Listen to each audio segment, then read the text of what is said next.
Welcome to another trick. This one is a kind of packet effect which I think you're going to like. We talk about jokers. Have you ever noticed that whenever you get a pack of cards, the jokers are not there? Someone's thrown them away. Now, of course, the history behind that stems back to the 17th century.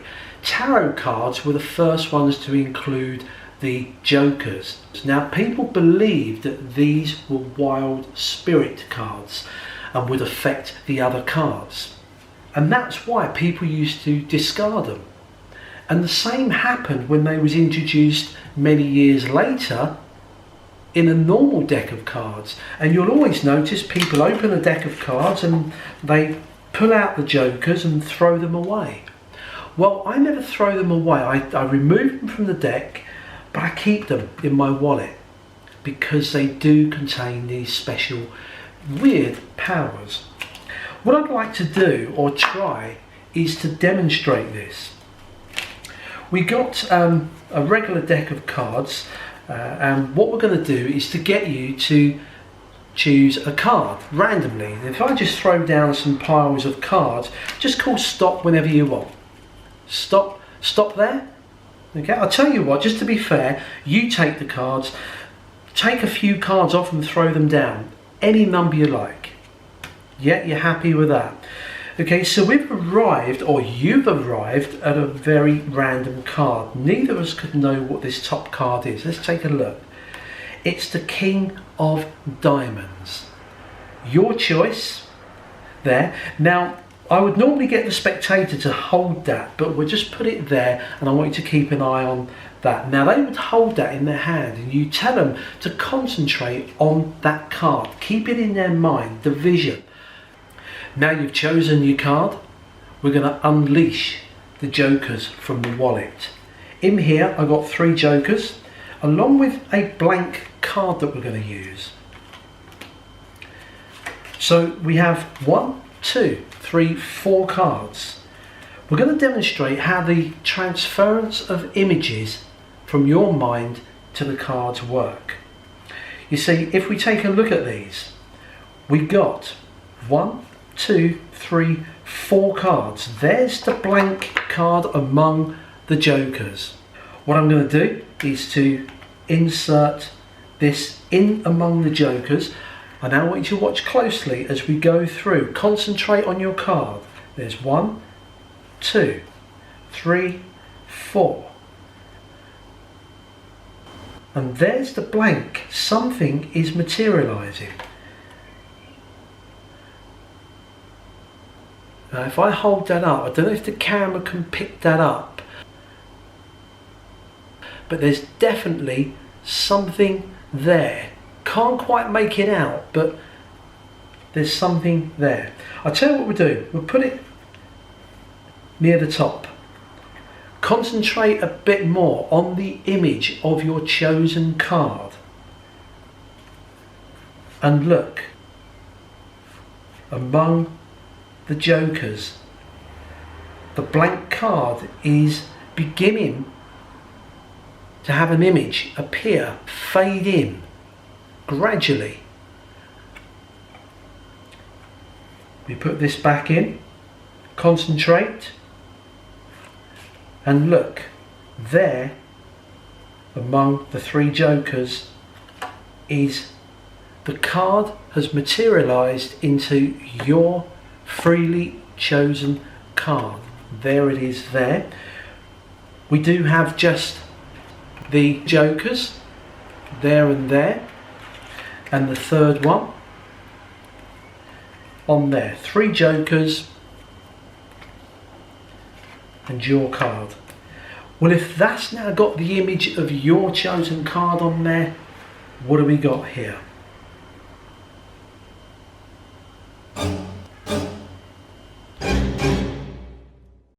This is a great little packet effect based around jokers and a card that fades in gradually. Now, when people see this live, it really kind of surprises them because they see you have 4 cards and the blank one suddenly becomes an image, and gradually it gets darker and darker until you get the full image. Now, We'll come to those in a moment. First of all, as you probably gathered, the card that they choose, the King of Diamonds, is forced. Use any method you want to force, and in fact you can do away with this. You can just use the packet part of this, but I think it's quite nice for him to choose a card and it turns out blank. So force the King. Now what I've got here is the King and a blank on top. Okay. I cut the cards, hold a break, and then say to the spectator, I'm going to dump a few cards down, just call stop whenever you want. Now of course as a magician you do magician's force, and wherever they say stop, because I've got a break here, if they said stop now, as I hear them say stop, I grab that whole block. There's my force card here. I grab these and say, oh, stop there. But just to convince them even more, I say, I tell you what, you take the cards and take any number. Now, the fact is, this is a bit of a cheat, because that's the card you're forcing, this top card. So it makes no difference whether they take 2 cards or 20 cards, but it gives the illusion that they took a random amount of cards and that card is arrived at freely. It's a great force. Gather the cards up and then you're going to do a double lift. There's the blank, there's the King. So you just do a double lift to say you chose the King. Turn it over, and you can either just put it in there, or what I like to do is to get them to hold it. That's that part done. Then we come to the packet effect. What you need for this are 2 regular jokers. You need a blank faced card, and you need 3 of the King of Diamonds. Now, to get this fading effect, this one is genuine.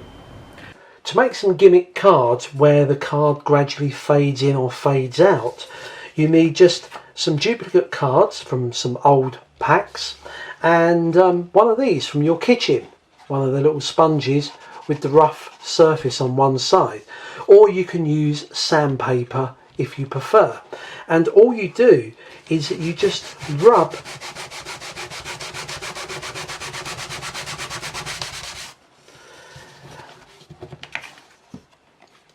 and what you can see is that it begins to take the print off, and you can do it a bit more to make it very faint.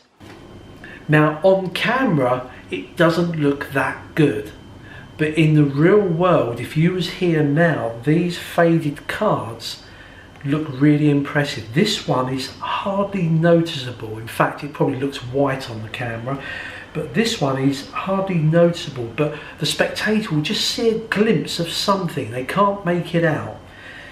Then the next one gets a bit darker and they can start to make out their chosen card. And then the final one is the full Monty. That's it. So what do we do on this? It uses just 2 sleights, the Elmsley Count and the Jordan Count. Now if you're not familiar with these, then I'll have 2 links below this video in the description of both the Elmsley and the Jordan Count. So I'm not going to actually go through those here, but I will just show you the sequence that you do. The cards are stacked. On the bottom is the blank. Then you have the regular King. Then you have the darker King, and then you have the very light King. The 2 jokers go on top. As you go through these, the first time you do an Elmsley Count. So you do an Elmsley Count to show the blank card. Pull that out, show it. They've seen 3 jokers and 1 blank. You then push this to the bottom. From the front it looks as though you're inserting it in between the jokers, but it goes to the bottom. You then do a Jordan Count. So when you do the Jordan count, you see 3 jokers, and now the blank card appears, and all I do is I just with my finger push that forward to pull that out. It looks as though the card is beginning to fade in. This time, instead of putting it to the bottom, you need to put it second from the bottom, and the easiest way of doing that is just to buckle the cards and push that in the gap. Doing it from the front, you just say I'm going to push it near the top. You now do an Elmsley, and the card appears to be getting darker,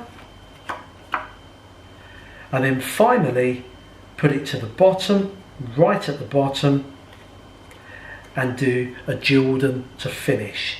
So you do the Jordan count to show this one. You can then push it forward, pull that out, that can be examined.